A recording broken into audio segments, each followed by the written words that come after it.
Sir, अगला विषय हमारा है ममता बनर्जी और जिस तरह से उद्धव गुट के बाद अब चर्चा है कि बीजेपी की नज़र जो है वो आरजेडी के कुछ सांसदों पर है।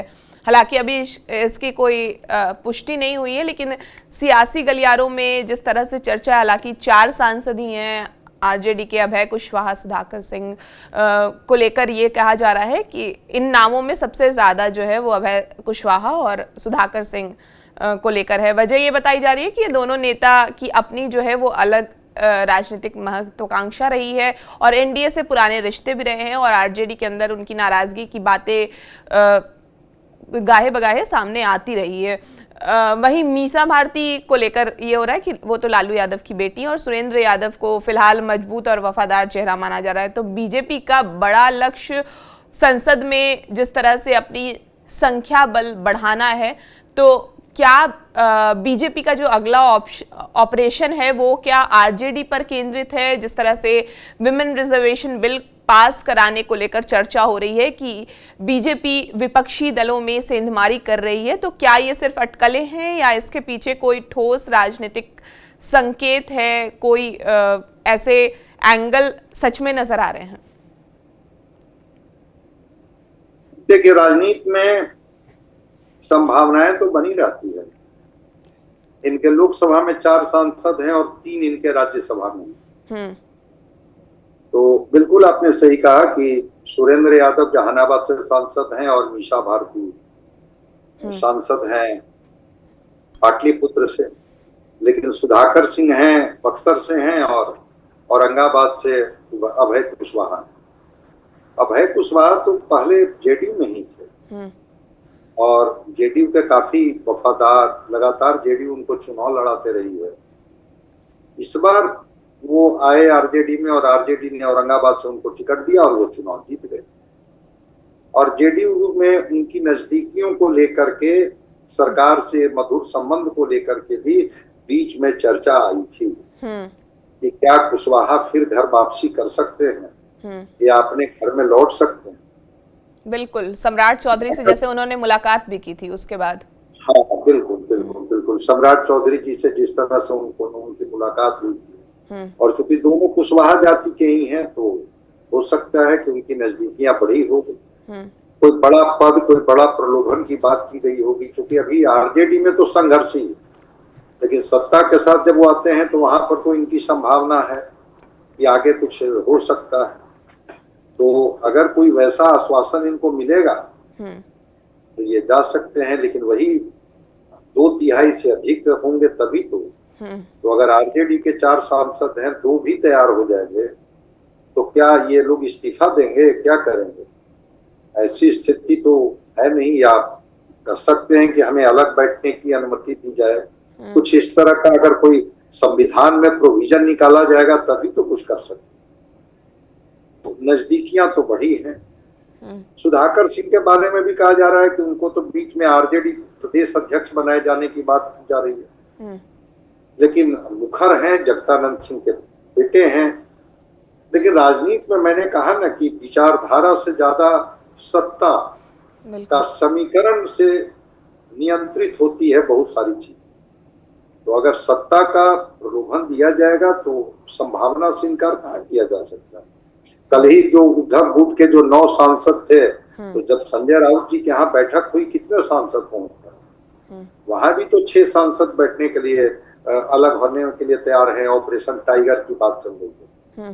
तो जब महाराष्ट्र में ऑपरेशन टाइगर चल रहा है, बंगाल में जिस तरह से आपने देखा कि कैसे सांसद एक मुश्त 20 की संख्या में वहां से अलग गुट बना करके और समर्थन किए, तो दूसरे दल में प्रवेश करने, अलग गुट तो बना ही सकते हैं, अलग गुट की मान्यता तो दी ही जा सकती है कि भाई ठीक है, हम ये गुट में रहेंगे, हम अलग नहीं होंगे पार्टी से, लेकिन गुट मेरा अलग हो, तो अलग गुट की मान्यता तो दी ही जा सकती है। इसलिए राजनीति में कभी भी संभावनाओं से इनकार नहीं किया जा सकता। 4 सांसद आरजेडी के हैं, 2 सांसद सीपीआई-एमएल के बिहार में हैं, 2 कांग्रेस के और 1 पप्पू यादव है, निर्दलीय हैं। यही तो 9 लोग हैं ना जो मिल करके संख्या बनाए हुए हैं। तो आरजेडी की जरूरत अगर समझे कि एनडीए की हाँ हमको आरजेडी की जरूरत है या आरजेडी को कमजोर करने, तो दांव क्यों नहीं लगा सकते हैं? सुधाकर सिंह पर भी दांव लगाया जा सकता है, और अभय कुशवाहा तो अभी काफी मधुर संबंध है। आरसीपी की बात चल रही है, ये आरसीपी सिंह फिर जेडीयू में आ सकते हैं। नीतीश कुमार जी की हरी झंडी उनको मिल गई। अगर आरसीपी आएंगे तो अभय कुशवाहा के बहुत अच्छे रिश्ते आरसीपी सिंह से माने जाते हैं। बिल्कुल, क्योंकि अभय कुशवाहा को जितना भी बड़ा पद कद टिकट जो मिलता था वो कहा जाता था कि आरसीपी की वजह से ही मिलता था। तो अगर आरसीपी सिंह चाहेंगे वहां सम्राट चौधरी से बार बार मिलना या सम्राट चौधरी जी के साथ एक अच्छे संबंध की बात करना, उस स्थिति में दांव लग सकता है। और दांव लगा करके और एक दावा तो कर ही सकते हैं कि हाँ हम एक अलग गुट के रूप में हमें मान्यता दी जाए। और केंद्र में ये सब कुछ डिपेंड करता है स्पीकर के ऊपर। स्पीकर अगर चाहेंगे तो अलग बैठने की अनुमति दे सकते हैं कि हाँ आप अलग बैठ सकते हैं, फिर वो कोई निर्णय लेने के लिए ये हो सकते हैं। तो राजनीति में अब विचारधारा जैसी कोई चीज नहीं है, संभावनाएं हर जगह बनी रहती है।